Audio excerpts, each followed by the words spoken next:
إن الحمد لله نحمد الله تعالى ونصلي على رسوله الكريم أما بعد জমিয়তে উলামা ইসলাম সুনামগঞ্জ জেলা কর্তৃক আয়োজিত আজকের এই গণসমাবেশের বন্ধুবর সভাপতি ইতিমধ্যে আপনাদের সামনে বক্তব্য রেখেছেন জমিয়তে উলামা ইসলাম বাংলাদেশের সহসভাপতি প্রবীণ রাজনীতিবিদ বন্ধুবর মাওলানা আব্দুর রব ইউসুফী, উপস্থিত আছেন সংগ্রামী মহাসচিব মাওলানা মঞ্জুরুল ইসলাম আফিন্দি সাহেব সহ কেন্দ্রীয় স্থানীয় নেতৃবৃন্দ, সমবেত সাথী ও বন্ধুগণ। গতকাল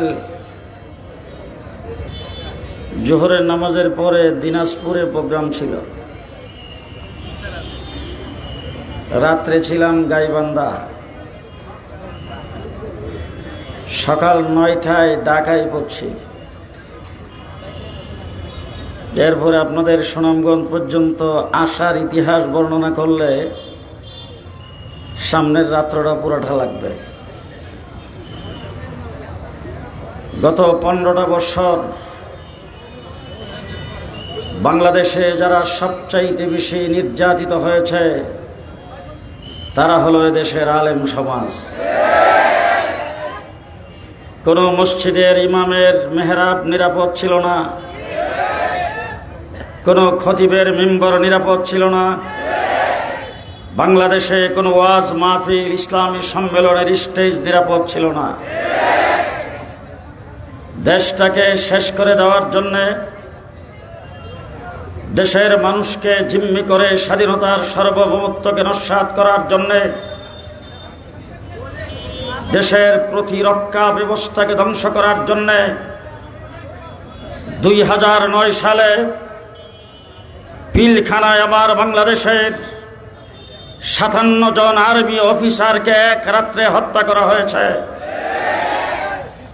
এই দেশ থেকে ইসলামিক তাহজিব তামাদ্দুনকে বিদায় করার জন্যে,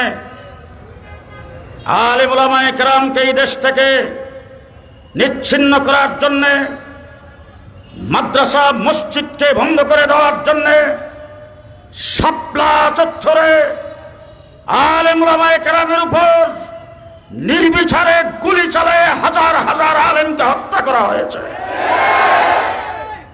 গত 15-16 বৎসর ইতিহাস, আওয়ামী লীগের নির্যাতনের ইতিহাস, কিন্তু এই 15 বৎসর জমিয়তে উলামা ইসলাম মাঠে ছিল, আওয়ামী লীগের বিরুদ্ধে সংগ্রাম করেছেন। আপনারা আজকে সারাদিন বৃষ্টিতে ভিজে শ্রম দিয়েছেন, আপনাদের ধৈর্য স্তুতি গঠানো ঠিক হবে না। সংক্ষেপে বলতে চাই, আওয়ামী লীগ সরকার গত নেক্সটে নির্বাচন করেছেন, এই সরকারের অধীনে সংসদ নির্বাচনে না যাওয়ার সিদ্ধান্ত সর্বপ্রথম জমিয়ত ঘোষণা করেছেন। জমিয়তের খাস কমিটিতে সর্বপ্রথম সিদ্ধান্ত হয়েছে আমরা নির্বাচনে যাব না। সাথে সাথে এটাও হয়েছে যদি কোনো ইসলামিক দল নির্বাচনে যায় তাদের দায়িত্বে তারা যাবে, সবাই গেলেও আমরা যাব না। সেই কথা, সেই সিদ্ধান্ত সর্বপ্রথম জমিয়তের পক্ষ থেকে জানানোর পরে অপরাপর দলগুলি সিদ্ধান্ত নিয়েছে নির্বাচনে যাবে না। জমিয়তের 100 বছর ইতিহাস, কোন বাতিলের সামনে তারা কোনদিন মাথা নত করে নাই, সামনেও কোনদিন মাথা নত করবে না। সংগ্রামী সাথী ও বন্ধুগণ, 2013 সালে শাপলা চত্বরে আমরা রক্ত দিয়েছি। মুহাম্মদুর রাসূলুল্লাহ সাল্লাল্লাহু আলাইহি ওয়াসাল্লাম 6ষ্ঠ হিজরিতে সুলহ হুদাইবিয়া হয়েছে।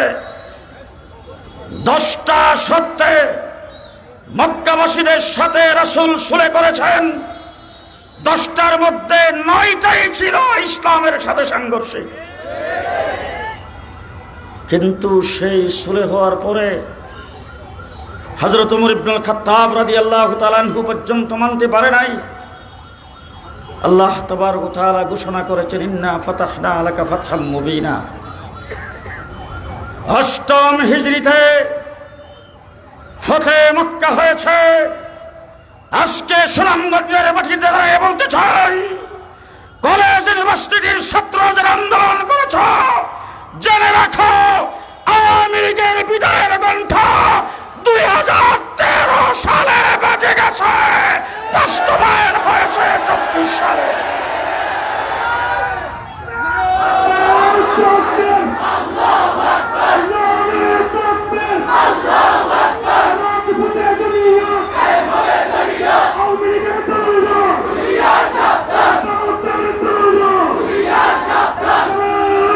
সংগ্রামী ছাত্র বন্ধুগণ, স্কুল কলেজ ইউনিভার্সিটিতে যারা পড়ে তাদের জন্য কোঠার দরকার। আমরা মোল্লারদুর মসজিদ পর্যন্ত আমাদের মাদ্রাসার ছাত্রদের জন্য কোঠার প্রয়োজন, কোঠার প্রয়োজন নাই। কিন্তু স্কুল কলেজের ছাত্ররা যখন মাঠে নেমে রক্ত দিয়েছেন, রংপুরে আবু সাইদ যখন বুক টান করে দাঁড়ায় তার জীবনকে উৎসর্গ করেছেন, আমার বাংলাদেশের ছাত্র জমিয়ত সহ ছাত্ররা ঘরে বসে থাকে নাই, রাস্তায় নেমে গেছে। সে আন্দোলনে আমার কওমি মাদ্রাসার 84 জন ছাত্র শাহাদাত বরণ করেছেন। আমরা সে আন্দোলনে পিছিয়ে নেই। যখন শেখ হাসিনা পেছনের দরজা দিয়ে যখন ভেগে চলে গেছেন, শেখ হাসিনার পেটোয়া বাহিনী পুলিশ লীগ ঘোষণা দিয়ে তারা কর্মবিরতি দিয়েছেন। কোন থানায় কোন পুলিশ লাইনে পুলিশ নাই, রাস্তাঘাটে কোন পাহারাদার নাই। ওই অবস্থায় যখন ছাত্র জনতা রাস্তাঘাট সহ ট্রাফিকের দায়িত্ব পালন করেছেন, আমার মাদ্রাসার ছাত্ররাও তাদের সাথে মাঠে পাস করেছেন। আমরা সর্ব অবস্থায় প্রত্যেক আন্দোলনকারীদের কাঁধে কাঁধ মিলিয়েছিলাম। কিন্তু আজ দুঃখের সাথে বলতে হয়, 6টা কমিশন গঠন করা হয়েছে, আমাদের কোনো খবরও নেওয়া হয়নি। বিশেষ করে বাংলাদেশে শিক্ষার জন্য হরতাল পালন করেছে মুফতি ফজলুল কামিনীর ডাকে। শিক্ষার জন্য আল্লামা আহমদ শফী হেফাজতে ইসলাম গঠন করেছিলেন। শিক্ষাকে ইসলামাইজেশন করার জন্য রক্ত আমরা দিয়েছি। সেই শিক্ষা কমিশন গঠন করা হয়েছে নাস্তিক আর মুরতাদদের মাধ্যমে। পরিষ্কার ভাষায় বলতে চাই, অনতি বিলম্বে শিক্ষা কমিশন বাতিল করতে হবে। আর আসতে বলেন, এই শিক্ষা কমিশন বাতিল করতে হবে। আলেম উলামায়ে কেরামকে সাথে রেখে আলেমদের সমন্বয়ে শিক্ষা কমিশন গঠন করতে হবে। যদি বাংলার মাটিতে কুদরতে হুদা শিক্ষা কমিশন, নাস্তিক আর মুরতাদের শিক্ষা কমিশন যদি বাস্তবায়ন করা হয়, সেই কমিশনকে ডাস্টবিনে ফেলে দেওয়া হবে, ডাস্টবিনে ফেলে দেওয়া হবে।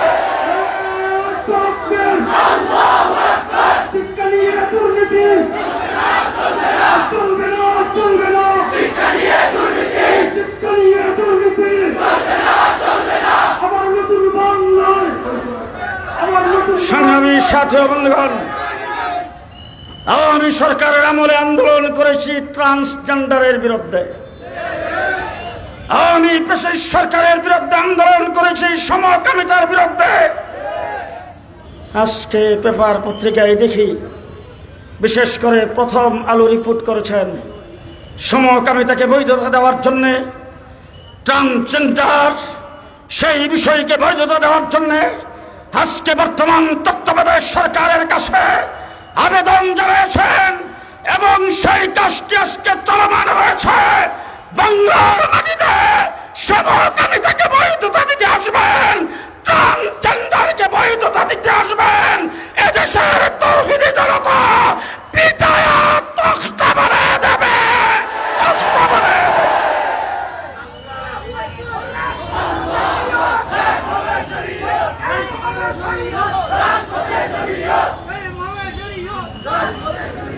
আরেকটি কথা না বললেই নয়, ভারতে আমার নবী মুহাম্মদুর রাসূলুল্লাহ সাল্লাল্লাহু আলাইহি ওয়াসাল্লামকে অবমাননা করা হয়েছে, তারপরে তাদের বিরুদ্ধে মামলা হয়েছে। মিস্টার মোদী সরকার আজ পর্যন্ত কাউকে গ্রেফতার করে নাই, বরঞ্চ তাদেরকে মদত দিয়ে যাচ্ছেন। মিস্টার মোদী কি বলতে চাই, 21 বছর লাঠি ডান্ডার বাড়ি খেয়ে পৃথিবীর সর্ববৃহৎ শক্তি আমেরিকা প্যাম্পাস পরে আফগানিস্তান থেকে বিদায় হয়েছে। আজকে মোদীকে বলবো, দুটি সামলাও। মিস্টার মোদী, তোমার দুটি সামলাও। আমরা মুসলমান, যদি আল্লাহর নবীকে যারা অপমাননা করেছেন তাদের যদি বিচার না হয়, তোমাকে প্যাম্পাস পরে দেওয়া হবে, তোমাকে প্যাম্পাস পরে দেওয়া হবে। আল্লাহু আকবার। ইসলামের শত্রুরা হুঁশিয়ার সাবধান, হুঁশিয়ার সাবধান। ইসলামের শত্রুরা মোদির দুর্গলে, মোদির দুর্গলে।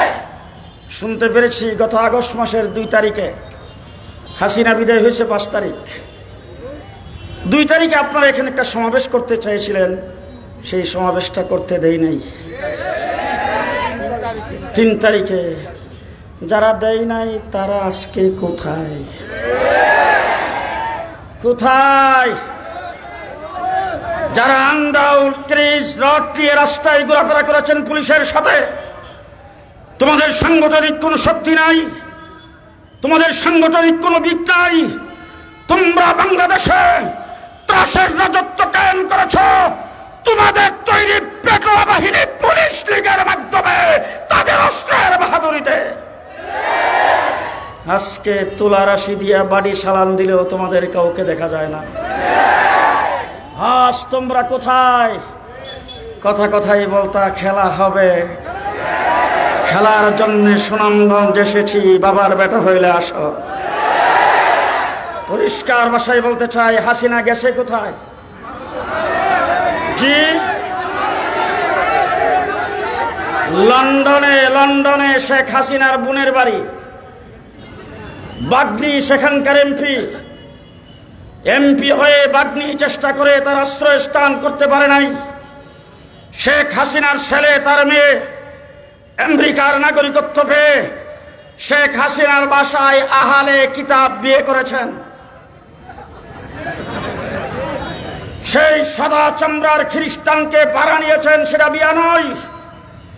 শেখ হাসিনার ছেলে তাকে আশ্রয়স্থান আমেরিকায় করতে পারে নাই।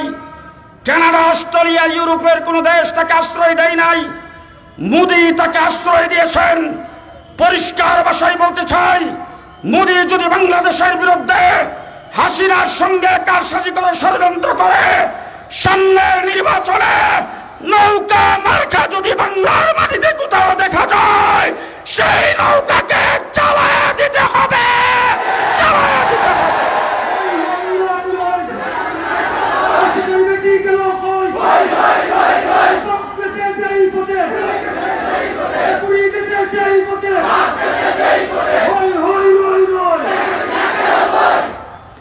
এমন কোন সেক্টর নাই যেখানে নির্যাতন করে নাই। আর একজন মানুষের 2 কোটি টাকা আত্মসাতের মিথ্যা অজুহাতে যদি 10 বছর জেল হতে পারে, হাসিনা যে লুটপাট করেছে 6টা পদ্মা ব্রিজ হবে। তার জেল হবে কয় বৎসর? কয় বৎসর? একজন মানুষ মৃত্যুর কারণে যদি 28 জনের ফাঁসির আদেশ হতে পারে, শেখ হাসিনা দেশের হাজার হাজার মানুষকে হত্যা করেছেন, হাজার হাজার মানুষকে গুম করেছেন, তার ফাঁসি হবে কয়বার? কয়বার? কয়বার? এক শেখ মুজিব হত্যার আসামিদেরকে যদি বিদেশ থেকে এনে বাংলার মাটিতে ফাঁসির কাস্টে ঝোলানো যায়, আমাদের পার্শ্ববর্তী রাষ্ট্র ভারতকে পরিষ্কার ভাষায় বলতে চাই, বন্ধুত্ব তোমার সাথে আমাদের হবে। আমরা পার্শ্ববর্তী রাষ্ট্রের সাথে বন্ধুত্ব বজায় রেখে চলতে চাই, তবে পেশিস, লুটেরা, জালেম, খুনি শেখ হাসিনাকে তোমার দেশে রেখে লালন পালন করে আমাদের বিরুদ্ধে ষড়যন্ত্র করবা, সেই কাজ করতে দেওয়া হবে না। তত্ত্বাবধায়ক সরকারকে বলবো, আওয়ামী লীগের আন্না বাচ্চা সহ মাটির নিচ থেকে বের করে ফাঁসির কাস্টে ঝুলিয়ে দিতে হবে। ফাঁসির কাস্টে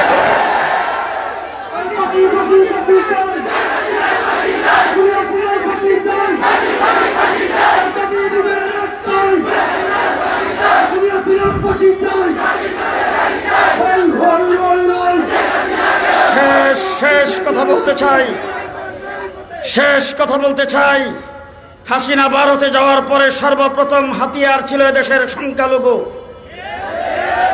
হিন্দুদের উপরে নির্যাতন, সংখ্যালঘুদের উপর নির্যাতন, এই অজুহাত দেখায় বাংলাদেশটাকে অকার্যকর রাষ্ট্রে পরিণত করতে চেয়েছে, দেশের ভিতরে অকারেজ ঘটাইতে চেয়েছে। ধন্যবাদ জানায় আমার দেশের আলেম ওলামায়ে কেরাম, কওমি মাদ্রাসার ছাত্রদেরকে রাত্র দিন হিন্দুদের বাড়িঘর সহ মন্দির আমরা পাহারা দিয়েছি। আওয়ামী লীগ সরকারের 15 বৎসরে আওয়ামী লীগ যেই নিরাপদে ছিল না, বর্তমানের চাইতে অনেক বেশি নিরাপদে আছে। এখন আসার পথে যখন গাড়িতে প্রশাসনের একজন ঊর্ধ্বতন কর্তৃপক্ষ আমাকে ফোন করেছেন, হুজুর খবর জানেন? আমি বললাম না। আগামীকাল হিন্দুরা 2টা সমাবেশ আহ্বান করেছেন, একটা প্রেস ক্লাব, আরেকটা হলো শহীদ মিনারে। আপনাদের কোনো দাবি দেওয়ার জন্য আপনারা সমাবেশ করতে পারেন, মিছিল করতে পারেন, 100 বার করেন, আপত্তি নাই।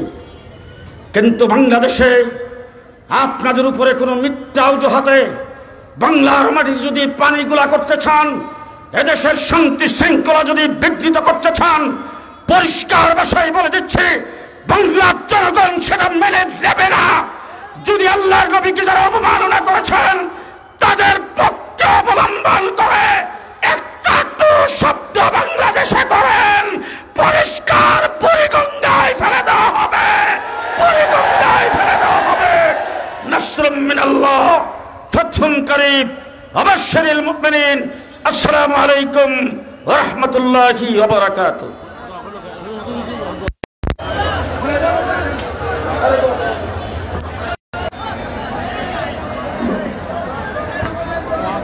আলহামদুলিল্লাহ রাব্বিল আলামিন ওয়াসসালাতু ওয়াসসালামু আলা সাইয়্যিদিল মুরসালিন। ইয়া আল্লাহ, আজকের এই গণসমাবেশকে আপনি কবুল ও মঞ্জুর করেন। আয় আল্লাহ, আমাদের দেশকে নিরাপদ রাখেন। আয় আল্লাহ, জমিয়তে উলামায়ে ইসলামকে আল্লাহ কবুল ও মঞ্জুর করেন। আমাদের আকাবির আসলাফ যারা স্টেজে আছেন সবাইকে নেক হায়াত দারাজ করেন। ইয়া আরহামার রাহিমিন, আমাদের অতিথিরা যারা কষ্ট করে এসেছেন আল্লাহ প্রত্যেককে নেক হায়াত দারাজ করেন। হে আল্লাহ, জমিয়তকে সুসংগঠিত করে এই বাংলার মাটিতে আয় আল্লাহ আল্লাহর নিজাম কায়েম করার আমাদেরকে তৌফিক দান করেন। আয় আল্লাহ, সুনামগঞ্জবাসী যে ধৈর্যের পরিচয় দিয়েছে, সহযোগিতা করেছে, আল্লাহ তার নির্মল বদল দান করেন। তাকাব্বাল মিন্না ইন্নাকা আনতাস সামিউল আলিম। আমিন বিরহমাতিকা ইয়া আরহামার রাহিমিন। আমাদের সাংগঠনিক পতাকা আছে, উৎসব আছে, দয়া করে সবাই উৎসব এবং জাতীয় পতাকা মঞ্চে জমা দিয়ে যাবেন। স্বেচ্ছাসেবক ভাইয়েরা যারা আছেন আপনারা